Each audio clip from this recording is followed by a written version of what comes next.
Hi, I'm Peyton Stovall, Associate Athletic Director for Student Athlete Development here at Purdue. Today, I have the privilege of sitting next to two good friends of mine. First, Tim House, who is our Executive Senior Associate AD for the John Purdue Club and VP as well for JPC. And then we have our men's basketball in charge of administration and operations, Elliot Bloom. So excited to have these two here. Gentlemen, welcome to the table, to the conversation. This month, Purdue family, is Black History Month. This is an opportunity for our country to celebrate some greatness out of Black culture, but also to celebrate and tell stories of those whose stories may have been suppressed over time, to help educate ourselves, our friends, our family, on what Black culture has gone through, on what we've overcome, but also what we're still fighting through and trying to overcome today. So today I'm excited to sit next to you gentlemen and have a moment of vulnerability and talk about race and ethnicity and diversity and inclusion. So Tim, Elliot, welcome to the table. It's an honor to be here. I mean, it really is. Thanks for having us. Excited. Boom, if you'll tip us off, you've been very an important piece of building a more diverse Purdue, more diverse community. You've been very vocal about those types of things. Tell us about why that's important, why that's been important to you, and then also, even when you get backlash, sometimes when you get, that tough feedback, why that doesn't really bother you much, and why you continue to push forward. Well, thank you. First of all. I think the pushback probably means that I'm probably saying the right things. I was fortunate growing up that I was raised in a family that, all this stuff comes from how you're brought up. Nobody's born with prejudice or hate. You're taught those things. You see those things when you're young. And I was very fortunate growing up that I was taught at a young age that my parents kept it real with me, how the world works. And that was, as I look back, I didn't appreciate when I was younger. And the older I got, I look back and I did appreciate that. They believe that you're old enough to handle things. You're old enough to handle the truth. You're old enough to handle how the world works and how our history has shaped that. And so I've always kind of grown up a certain way, and then when I got older, I realized there's another way to do it. When you get older, you get to high school. I grew up in rural Indiana, and if I have stories in high school, I look back on it, it amazes me. I mean, guys openly talking about their dad or their grandpa being a member of the Klan, and it's just like now I look back, and I'm amazed that I'm fortunate that I was taught the opposite of that, basically. And so it's just kind of, as you get older and you see some of the injustices that go on, it kind of resonates with me. I also was raised to have a great deal of empathy for people and to always put yourself in somebody else's shoes. And I think if you don't do that, it's impossible to see kind of what others are going through. If it's always about you and you live in your own little bubble, then it's impossible for you to get outside your comfort zone and try to put yourself in another man or woman's shoes and figure out what they're going through. And then that allows you then to see it from their perspective and to then open up and try to learn more about their walk of life and then how you can help them. So It's really, I owe it to my parents, and then now I try to take that approach going forward. Yeah, and I love what you said about just empathy and having that. Nowadays, social media makes it tough for people to, speak their voice and be their authentic selves because you can certainly get that backlash and the fear of getting that backlash. Talk a little bit about just the struggles sometimes our student athletes have of feeling like, hey, I can have a voice without getting that backlash. Well, I think our student athletes and the ones I deal with every day, our men's basketball players, they're quote unquote celebrities in a way, especially to our fan base. And like any celebrity in any walk of life, you look at that celebrity and you want that person to be like the best version. You think like, oh, I like them in movies, so they must be a great person. And it's like, that's not how the world works. Like, people are complex. They have different opinions. They may not have opinions that align with yours. They may have 99 opinions that align with yours and one that really is polar opposite of you. And so our guys, like, as I've gotten to know our guys, and when they are on social media, there can be that, well, I don't agree with this, and now I have to let you know about it. Like, social media is evil in a lot of ways. It can be great in a lot of ways, but it's evil in a lot of ways. It lets people attack each other and in an anonymous way. I never interact with anybody on social media, period, but I'll never interact unless I absolutely know it's that person. Like, if I don't see the blue check mark, like, I could care less what they say, because I don't know who that is. I don't know what their motives are. But again, like I said at the beginning, I think if you're irritating some people, you're probably saying some truths. And people, at least my opinion is, people are uncomfortable with what they don't know. And I think 9 times out of 10, if they would stop to get to know something and learn another angle or another opinion, they may not agree with where the person's coming from, but they would at least be able to live with it and accept it and know that that's your opinion. I might differ, but we can find some common ground and agree to disagree.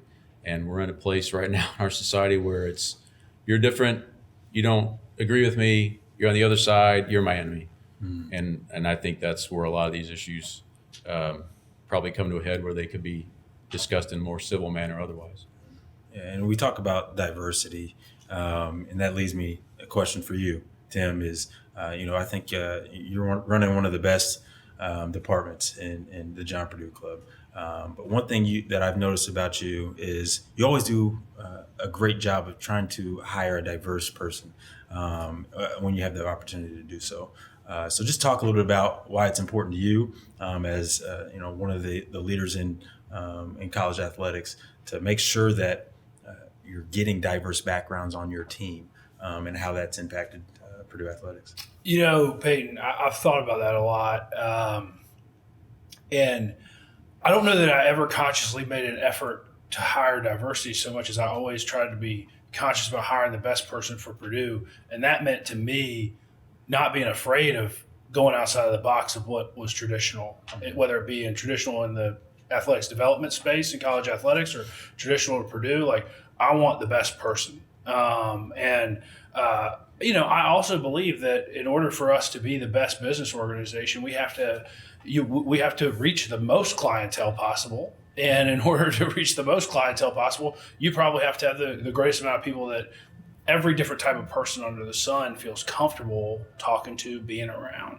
But also, as we conceptualize what we do, like what initiatives we take on, how we reach out to the masses, how we promote what we do at the John Purdue Club, having the most opinions in the room of diverse backgrounds, so that when we put something out, we're really putting out something that resonates with everyone who went to Purdue, everyone who might have an interest in Purdue, everyone who potentially could have an interest in Purdue. I hesitate to say, well, hey, we're going to have this job open, we're going to hire diversity with. Well, I think that's insulting to the person who you're hiring. You're going to hire the best person, and you know what? A lot of times that's going to be a person who might look different than you. Probably oftentimes it's going to be, and I'll tell you right now, I mean, the hires we've made in my time here, there's been one consistent theme, no matter where they came from. They wanted it the most. They worked the hardest. We have great diversity in our backgrounds, but we are very much aligned in our ethic. Our work ethic, the way we treat people, the way we go about our business, and a lot of it falls in line with what Elliot was talking about. You be empathetic. You try to put yourself in other folks' shoes as you do the job that you get to do, that you're blessed to do for Purdue every day. So for me, that's why it's important. And I think it's also, as administrator in college athletics, I think we have a responsibility to inspire the young people that we bring onto our campus to be student athletes, to pursue careers in our field, because they're going to be what sustains this field after we're gone. You always hear, leave it better than the way you found it, right?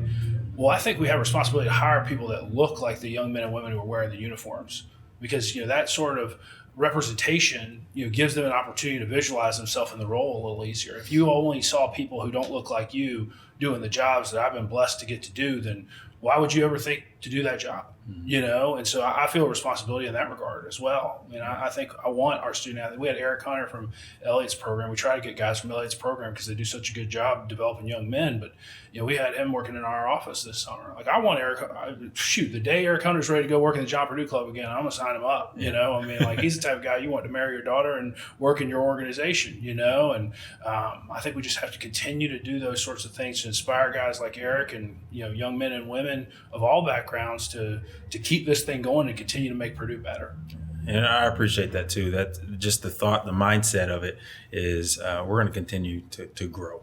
Yep. Having that growth mindset is huge for Purdue athletics, for us as leaders. But that leads me to conversations that me and Elliot have had several times in the office. And I'll come down to the office sometimes and just chop it up with Elliot and some of the coaches. But usually we talk basketball. This time we talked race, diversity, inclusion.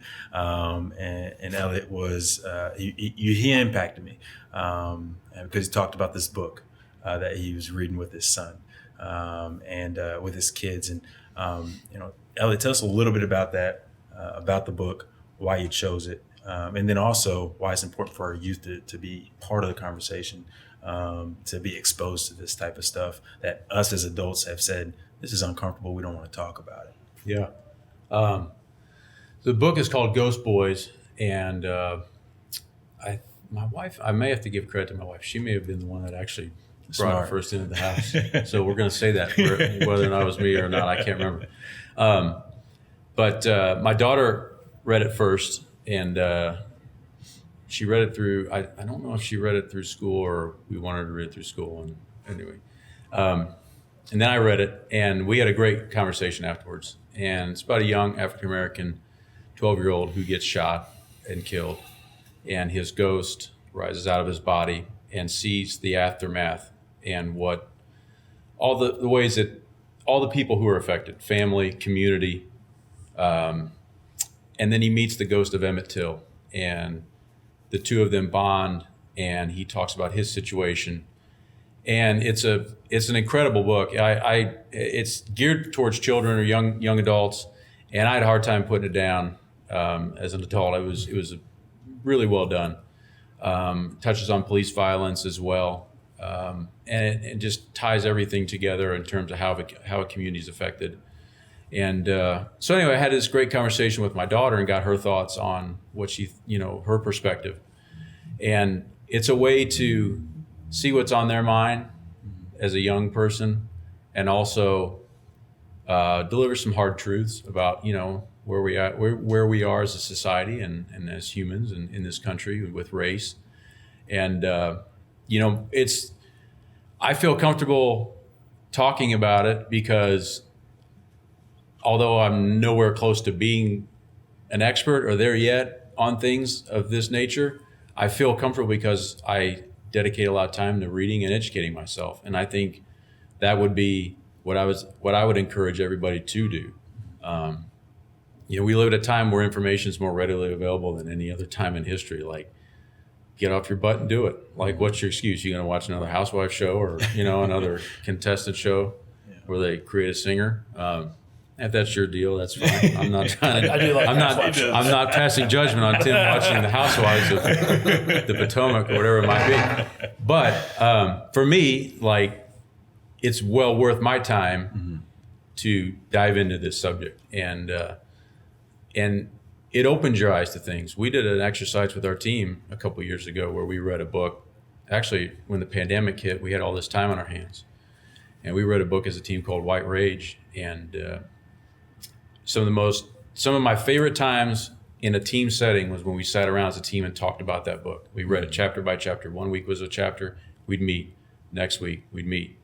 And incredible conversations. And guys getting stuff off their chest that you just never knew about them. And then it was great to see white and black teammates talk about things that they may never talk about on their own. Our staff opened up in ways I never imagined possible. It was great. It was one of the highlights of the last few years with our team, and that's on top of the success we've had. I would put that up there with our on-court success because I think it really knocked down some barriers that maybe we didn't know we had, and also opened some minds. to some things, and it continues. Like I go back to like people fear what they don't know. Well, crack a book, watch a movie, like get to know it, like familiarize yourself with it. I think after people do and they understand it, they understand a different side of it. Their mind changes, their mind opens up, and we're at a time now, and with Black History Month, critical race theory. If you've heard that once, you've heard it 100 times lately. I'd be willing to bet that 90% of people don't even know what CRT means. They don't. Like, take an hour out of your day and really study what they're talking about. Mm-hmm. If you do that, I bet you don't stay on the same side of the issue. That's my opinion. Mm-hmm. But we have people that say they're against it and can't even define it. And as a white person, that is embarrassing. Like, it is embarrassing to see that. And it happens all the time. As you can tell, I'm pretty passionate about it. Which I love, yeah. But like we need to talk about this stuff. Like, we need to put it on the table and get the dialogue going. And we need to have those conversations with our children, so that when they're in these chairs, they're even better than the people that came before them. So, I don't know if you have any input there, Tim, but I love the fact that, one of the best programs in the country is focused not only on winning games, right? How can we make this locker room, this culture that we have here, young men within your guys' program, better? So the future's better. To have those conversations, to seek those conversations, and just have open dialogue. I think that's where the key is for us, is to just talk. It's crazy how just communication is just what we ask. It starts with those guys on those teams. I mean, like with what we do, right? Like, we talk to donors all the time, people buying tickets. And, I remember really early in my career, someone told me, you always ask people, what got them out to their first game? Like, why'd they come out? Because, if you can figure that out, then you kind of get their motivation, what tugs at their heartstrings, right? And, and then we can help build the experience that they hope to have with the institution, right? And I'll never forget this. One guy told me, I didn't go to college, but I bring my kids to these games every fall. So he was a football season ticket holder at the time. Every fall, 6, 7 Saturdays, so that they know this is the type of place they end up at when they're 18, 19 years old. Mm-hmm. Well, that's what we do every time we take the field, every time our kids take to social media, every time they're in the airport wearing Purdue sweats. Like, they represent something bigger than themselves. They have people looking up to them, making a decision about who they want to be with their lives. They are role models. What they want. I remember the old Charles Barkley thing. I'm not a role model. They are. You don't get a choice. Like that. For every young person who watches Purdue basketball or Big Ten, let's even go bigger. Big Ten basketball in their parents' or grandparents' living room, or is blessed to get to go to Mackey Arena and come to a game. Like, those young men are who they are modeling themselves after. So, like, I would argue it's the most important part of the job. So I commend them even further. I mean, you asked my thoughts and opinions, but it's you have to prepare those young people to be able to get up in front of a camera or get behind, a keyboard and do and say the right things in everything they do. And this is certainly one of the most important, if not the most important thing that they do. When we talk about opportunity, we also talk about preparedness, like being prepared, and having those opportunities to get indoors that maybe, people of color haven't been able to before. And that leads me to the Leroy Keys Diversity Fellowship that the John Purdue Club is focused on now too. Mm-hmm. Talk a little bit about that, why it's important to have that here at Purdue. That's huge for our community, also for a university institution. But talk a little bit about that and how that's going to start taking off here in the future. Sure. So it's a privilege for us to get to work on anything with Leroy's name on it. I go back to my first interaction with Leroy was at a football game here. He was in the John Purdue Club suite and charming everybody like he always did, being a positive influence on the room like he always was. And at some point in the third or fourth quarter, we ended up next to each other and kind of get to know you a little bit. And I'm from North Carolina originally, and Leroy's from Virginia. And so at some point I was like, how'd you end up at Purdue? I mean, like, there's not a lot of people from back where we're from end up at Purdue. And I'll never forget it. I mean, he looked right at me and he was like, Tim, like, I couldn't play anywhere down there. And that just hit me right in the gut. Like, I mean, his era, this is a real live person I'm talking to. You read about it in a book, segregation. and then you're actually talking to somebody who, was up for the Heisman Trophy, played in the NFL, almost, put a team on his back and won the Rose Bowl. Not almost, he won his team won the Rose Bowl, was a huge part of it.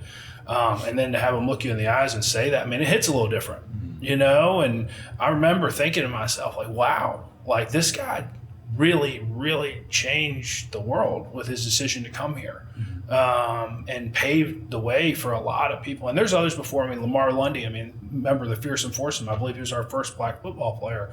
Those two guys and others like them of that era, changed all of big time college athletics. It started in this league. Michigan State, Purdue. Really, we're at the forefront. You had others out in the Pac-12 as well as the Pac. Whatever it was at that point, it wasn't 12, but but it wasn't happening in parts of the country where I grew up in until much later, and where Leroy grew up in. So I think you have to honor that, right? First and foremost, you have to do things to tell that story, because that, like I said, it hits a little different. It brings a little different meaning to what we're doing here. And then as I got to know Leroy a little bit better, we would often ask him to speak at different engagements. And the last speaking engagement Leroy did for us was during the pandemic before he passed away. We did Coach Painter was nice enough to be on it with us as well. We had a few others, and we did a roundtable discussion, about the state of DEI on this campus, and particularly as it pertained to Purdue athletics. And Leroy made very clear, like, hey, we've made great strides, and I've been blessed to be a part of it, but there's a lot of work left to do. There's, the diversity numbers on this campus can get better, and that impacts everything we do. It not only makes this a better place for young people of color who haven't had those opportunities, it makes every student better. The world that they're going to go out and operate in is not going to be homogenous. Right. The business world is getting more and more diverse by the day. Mm-hmm. And so we have an obligation to every student on this campus to do a better job of preparing them to work with every type of individual God ever created, And so I think that this initiative, you get to honor Leroy, you get to better prepare our students and our student athletes. And then, I kind of hit on this earlier. Like, I think we have a responsibility to hire more people that look like our student athletes, that come from similar backgrounds to our student athletes, so that they can have aspirational goals and go talk to someone who's doing it, that is a relatable experience. And I think that it enhances their experience. And then there's other things. just having a friendly face, a familiar face in the department, in addition to those who already work here, but in the development office, that our student athletes who intern with us or who interact with the John Purdue Club can turn to for advice. And then, longer term, you have to get a first job in college athletics in order to become an AD, or to become a head coach, or to become a senior administrator, to have a seat at the table, to have a decision-making voice in the room, right? And if we're really doing this thing right, we need greater diversity at the table that's making the decisions. So it has to start somewhere. And I think that this fellowship and ensuring that we're constantly grooming the next diverse candidates to be in those positions is, it's an honor for us to be a small part of it, So we've had great success thus far, and look forward to continuing to build on it. Now, for that, is there a location that folks can go if they want to donate to that initiative? Yeah, just go to johnpurdueclub.com, and Okay. But I encourage you to call in. We'd love to talk to anyone who might be interested. We have the Boilermaker Athletic Representative Program. If you're already a donor, you probably know who your bar is. But if you haven't donated before, call the John Purdue Club main line. We'd like to talk about this. We don't, this is a big impact piece. And, as much as we love people clicking on, online and giving a donation, and we're certainly not discouraging it, I think, call the John Purdue Club and we'll get you a meeting set up, and love to make something happen. That's awesome. That's great. Well, I appreciate you both for one, being willing to come to the table, have a conversation about some of these things. Communication. If anything, communicate, right? That's how our teams are going to be great. Our offices are going to be great, but communicating from whether you're at the top, the bottom, wherever that is, having that conversation is going to help us grow in the right direction. So I appreciate you guys during a busy time of the year to take the time to sit down. Our Student Athlete Advisory Committee president, former president, and president-elect Sammy Miller and Jared Florell, last year they created a pledge against racism. And so we hope that Purdue family, that you will stand with us, stand in solidarity when we talk about diversity, equity, and inclusion, and what equality is as a Purdue Boilermaker. That being said, again, thank you, gentlemen, and boiler up, hammer down.